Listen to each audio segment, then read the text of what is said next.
میرے خیال میں بہت دیر کر دی انہوں نے، یہ بہت پہلے ہو جانا چاہیے تھا۔ جس وقت مریض کو کوئی شکایت ہو جاتی ہے صحت کے حوالے سے تو اس پر فوری کارروائی ہونی چاہیے تھی۔ اتنا لمبا عرصہ بلا وجہ ملک کے اندر ایشو پیدا کرنا، اس پہ ایک بے قراری سامنے آ جاتی ہے، ان سے وابستہ جو حلقے ہیں ورکروں کے، لوگوں کے، وہ بلا وجہ ایک کرب سے گزر رہے ہوتے ہیں جی۔ تو یہ فیصلہ بہت اگر آنا تھا تو بہت پہلے آ جانا چاہیے تھا۔ اب بھی اگر آیا ہے، دیر آئے درست آئے۔ مولانا صاحب، پی ٹی آئی کی ایک ڈیمانڈ تھی کہ بانی پی ٹی آئی کے علاج سے ریلیٹڈ ملاقات سے متعلق، اور انہوں نے یہ کہا تھا کہ 27 ستمبر کو وہ بھرپور احتجاج بھی کریں گے اور اسلام آباد کی طرف مارچ بھی کریں گے۔ اب یہ فیصلہ آیا ہے تو آپ سمجھتے ہیں کہ پی ٹی آئی کو بھی اس حوالے سے نظر ثانی کرنا چاہیے جو ملک کی حالات حضرت یہ باتیں پی ٹی آئی کے اندرونی ہیں۔ مجھے ابھی تک یہ نہیں معلوم کہ یہ فیصلہ پوری پارٹی کا تھا یا وزیر اعلیٰ صاحب کا اعلان تھا، کیونکہ بعد کی جو کچھ خبریں ہم پڑھتے رہے اس سے اندازہ لگ رہا تھا کہ کچھ حلقے شاید اس فیصلے میں شامل نہیں تھے، لیکن پھر بھی ان کو پارٹی کا اندر کا معاملہ ہے، اس سے ہمارا کوئی زیادہ سروکار نہیں ہے، اور ابھی بھی انہوں نے فیصلہ کرنا ہے کہ وہ احتجاج برقرار رکھتے ہیں یا اب اس کو ملتوی کرتے ہیں۔ مولانا صاحب، صوبوں کے حوالے سے بڑی بحث چل رہی ہے، آپ سمجھتے ہیں کہ اس وقت ضرورت ہے اور واقعی یہ نظام جو ہے وہ ناکام ہوا ہے جس کے لیے یہ نئے صوبے یا انتظامی یونٹ ہونے چاہیے؟ وزیر داخلہ کا اسٹیٹمنٹ بھی اس پہ آ چکا ہے۔ ایک بات میں پہلے آپ صحافیوں سے کرنا چاہوں گا جی، ذرا مہربانی کریں، آپ میڈیا کی دنیا میں حمایت اور مخالفت اس کی لکیر نہ کھینچیں۔ یہ ڈیبیٹیبل ایک ایشو ہے اور اس پر مختلف پہلوؤں سے بات ہو سکتی ہے۔ اصولی طور پر ایک مسئلے کی پوزیشن اور ہوتی ہے، عملی طور پر آپ جب آتے ہیں تو پھر اس کی صورت اور ہوتی ہے۔ اصولی طور پر آپ کو حق ہے آپ اپنا گھر بنائیں، لیکن کیا آپ کے پاس وسائل ہیں کہ آپ بنا سکیں؟ وسائل نہیں ہیں، جیب خالی ہے، اور آپ جا کر وہاں اینٹیں رکھنا شروع کر دیں تو لوگ کہیں گے کہ یہ کیا کر رہا ہے تو وہ خواہ ضائع ہونے والی بات ہو جاتی ہے۔ تو میری اپنی ذاتی رائے جو ہے وہ یہ ہے کہ اصولی طور پر تو ہم یونٹوں کے خلاف نہیں ہیں۔ ہم نے اس سے پہلے بہاولپور صوبے کی بھی حمایت کی تھی، ہم نے اس سے پہلے سرائیکی صوبے کی بھی حمایت کی تھی، ہم نے اس سے پہلے ہزارہ صوبے کی بھی حمایت کی تھی، ہم نے خود فاٹا کو صوبہ بنانے کا مطالبہ کیا تھا۔ تاہم سندھ ذرا اس سے مختلف تھا کہ سندھ کے عوام جو ہے وہ صوبے کی تقسیم کے لیے آمادہ نہیں ہیں، اس وقت بھی نہیں تھے اور اب بھی نہیں ہیں۔ لیکن جو میری معلومات ہیں، جب اس وقت صوبہ ہو رہا تھا تو اسٹیبلشمنٹ بھی اس کی مخالف تھی، چنانچہ ان عناصر کی حوصلہ شکنی کی گئی کہ جو صوبہ کر رہے تھے، اور حکومتوں میں، اسمبلیوں میں وہ لوگ نہیں آ سکے اور کمزور پوزیشن میں آئے، اور بالآخر ان کو وہ ایشوز چھوڑنے پڑ گئے جی۔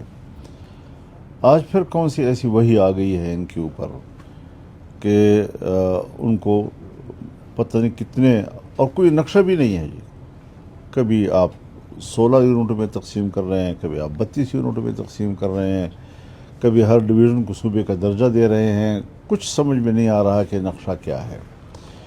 تو ایک بات کہہ دینا اور پھر لوگوں کو چھوڑ دینا کہ اس پہ ڈیبیٹ کرتے رہیں، میرے خیال میں ملک کے اصل مسائل سے توجہ ہٹانے کے لیے یہ ایشو پھینکا گیا ہے۔ اس میں کوئی نہ سنجیدگی ہے، نہ اس کے لیے اس وقت ماحول موجود ہے، اور نہ ہی اس کے لیے کوئی تیاری موجود ہے۔ تو جب ماحول بھی نہیں ہے اس وقت اور تیاری بھی نہیں ہے، اور خواہ ایک غیر سنجیدہ گفتگو، اس کا پاکستان متحمل نہیں ہے حضرت جی۔ ہمارے حکمران تو حضرت اس وقت باہر دنیا کے ریڈ کارپٹس کو انجوائے کر رہے ہیں، اور ان کو یہ اندازہ نہیں ہے کہ پاکستان کی سرزمین جو خون سے سرخ ہے اس کو بھی تو ہم نے سنبھالنا ہے. تو جہاں خون بہہ رہا ہو، جہاں ملک کی زمین جو ہے وہ خون سے سرخ ہو، اور آپ باہر دنیا میں جا کر وہاں پر آپ ریڈ سرخ قالین جو ہے اس سے لطف اندوز ہو رہے ہوں، تو ذرا گھر کو تو ٹھیک کریں. ہم نہیں کہتے کہ آپ باہر کی دنیا سے اچھے تعلقات نہ رکھیں. ہم نے تو امریکہ ایران کے درمیان ثالثی ہم نے سپورٹ کیا ہے جی. ہم نے سعودی عرب اور پاکستان کے درمیان دفاعی معاہدہ اس کو سپورٹ کیا ہے. ترکی کی شمولیت کو ہم نے سپورٹ کیا ہے. مصر اس میں آتا ہے، ایران اس میں آتا ہے، ہم خیر مقدم کریں گے. ایک اسلامی بلاک کا قیام یہ خود جمعیت علماء اسلام کی منشور کا حصہ ہے.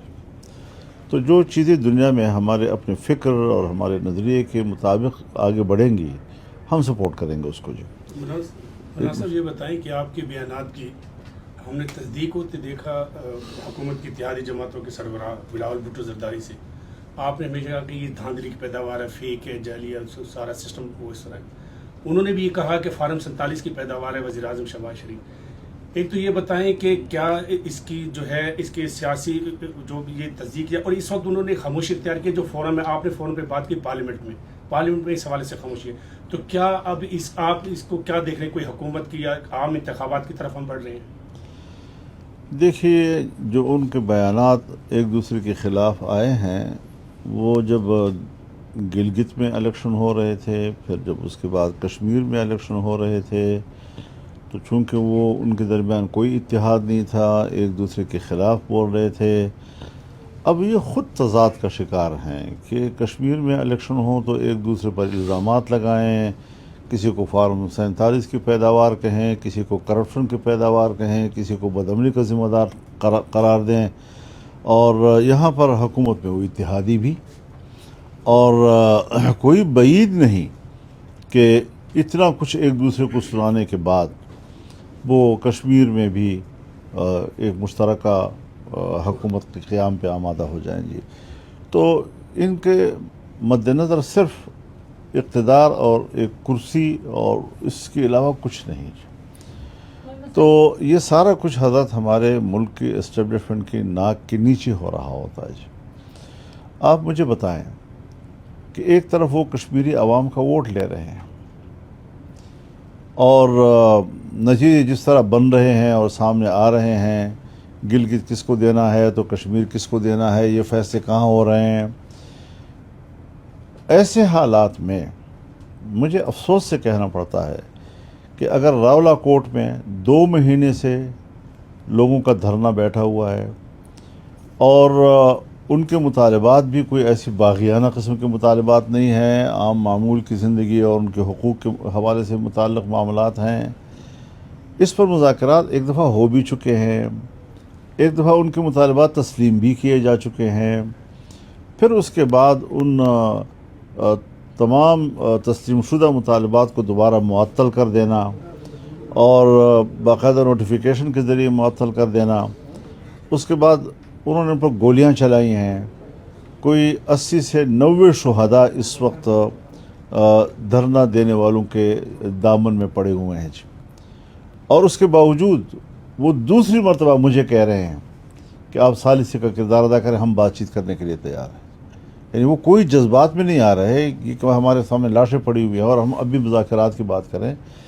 تو ان حالات میں کیا پیپلز پارٹی نے ان کشمیریوں کو جو دھرنے میں بیٹھے ہوئے ہیں اور احتجاج کر رہے ہیں ان کے حوالے سے ایک لفظ کہا ہے؟ کیا مسلم لیگ نے جو اب وہاں حکومت بنانے کی طرف جا رہی ہے، کیا انہوں نے ان کشمیریوں کے حوالے سے کوئی ایک لفظ کہا ہے؟ اور میں پی ٹی آئی کی بھی بات کروں گا کہ ان کو بھی توفیق نہیں ہوئی کہ وہ ان لوگوں کے حوالے سے اور احتجاجی لوگوں کے حوالے سے جو مطالبات رکھتے ہیں کوئی ایک بات تو کرے، ایک لفظ تو بولے. اپوزیشن کا کام ہی یہی ہے کہ وہ پبلک کے ساتھ بیٹھے، پبلک کے ساتھ رہے جی. تو ہم نے تو اسمبلی میں بھی یہ بات کہی کہ میرے پاس پوری لسٹ موجود ہے ان کے مطالبات کی، اس میں کوئی ایسا مطالبہ نہیں ہے کہ جو عام لوگوں کی ضرورتوں سے متعلق نہ ہو اور ان کے عام حقوق سے متعلق نہ ہو. اور پھر آپ ان سے بات بھی کر چکے ہیں.